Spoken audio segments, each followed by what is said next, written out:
थोड़ा सा इधर आइए भाई। एक बात मैं बताता हूँ, आज कोई कलाकार हो, मैं तो एक बात कहूंगा, कम समय में वक्त की आंधी से जो खबरदार नहीं है, वक्त की आंधी से जो खबरदार नहीं है, कुछ और हो सकता है, वो कलाकार नहीं है।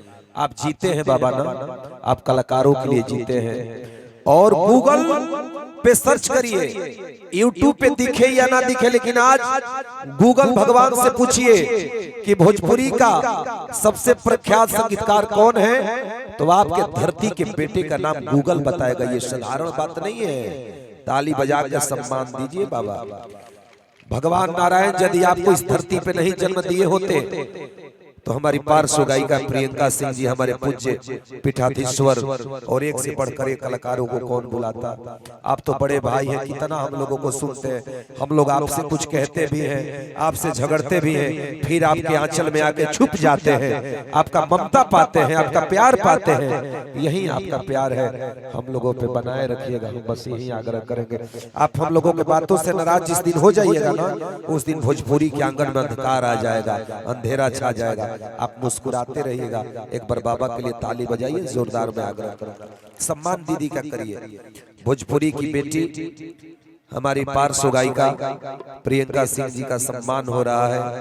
ये साधारण बात नहीं है नौजवान साथियों। मैंने देखा है जिस दीदी का सम्मान हो रहा है, भोजपुरी सिनेमा में कोई गीत हो, मुंबई में बैठी गोपालगंज की यह बेटी यदि नहीं होती तो सिनेमा के भाव को कौन सजाता बाबा। निमन कुछ बोलिए। सारी पूरी फिल्मों के गाने अकेले गाती है। और मैं आग्रह करूंगा कि प्रियंका सिंह जी को हम लोग मोहब्बत से सुनते हैं। आप लोग वही एक गाना यहाँ के हिट बा, बाप रे बाप। जवन गाना सुनले बानी जा, जवन गाना सुनले होकर जे सिनेमा के जितना भोजपुरी सिनेमा के गीत बा, सब प्रियंका सिंह जी ही गौले बानी। और आपके धरती पे वो तरीका से स्वागत करब जिस तरीके से माँ सबरी ने जूठी बेर खिलाकर प्रभु राम का स्वागत किया था। माँ सरस्वती साक्षात आपके कंठ में ऐसे ही विराज से रहे। आइए बहुत बहुत स्वागत, एक ताली बजा के हम सब अभिनंदन करें दीदी का।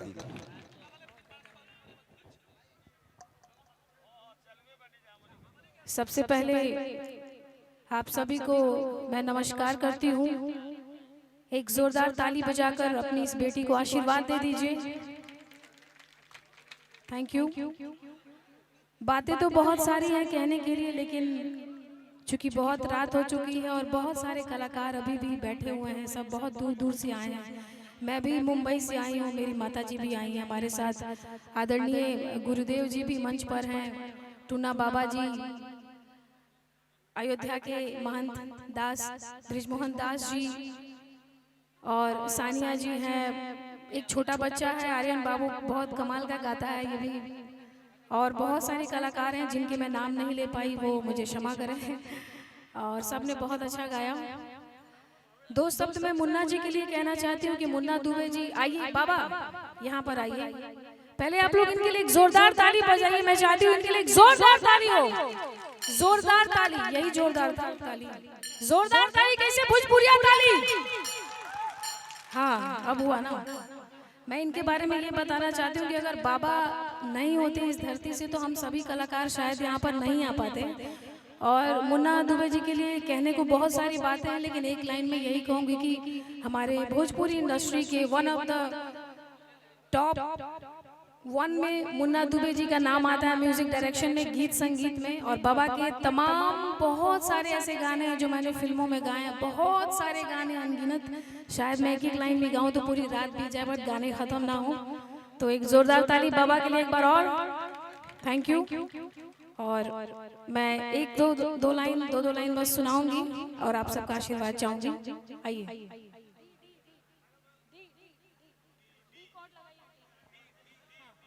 D for Delhi.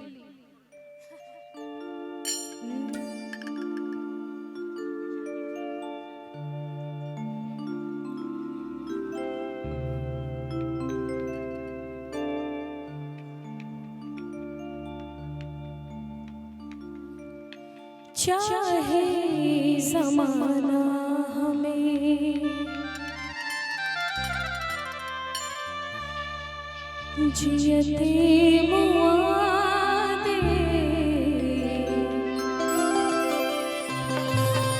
एक रोज से बढ़हन चाहे कोनो सजा दे मंजूर हमरा बा भले मौत होई जियते जुदा ना कर सकेला कोई दुनिया से दिल के पतिया हम ता कहिले। आप लोगों के लिए ये लाइन है कि हम तोहरा बिन जी ना सकीले। हम आपके बिना जी नहीं सकते क्योंकि हम आपसे ही हैं। हमारा जो कुछ भी है वो आप सबकी बदौलत है, ईश्वर के आशीर्वाद से, अपने माता पिता गुरुजनों के आशीर्वाद से है। बहुत सारे गीत हैं, दो दो लाइन आपको सुनाती हूँ।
बहुत बहुत धन्यवाद आप सभी का।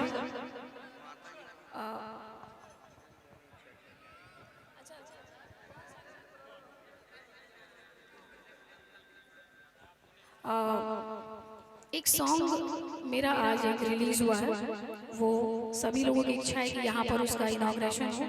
वैसे रिलीज आज ही हुआ है, लेकिन सबकी इच्छा है कि एक बार यहाँ भी वो प्ले हो और मैं गाऊं ट्रैक पे। हालांकि गाया हुआ है, लेकिन आप लोग भी सुनिए, आशीर्वाद दीजिए। हिमाचली फोक सॉन्ग है, एक लोकगीत है, बहुत ही प्यारा सॉन्ग है।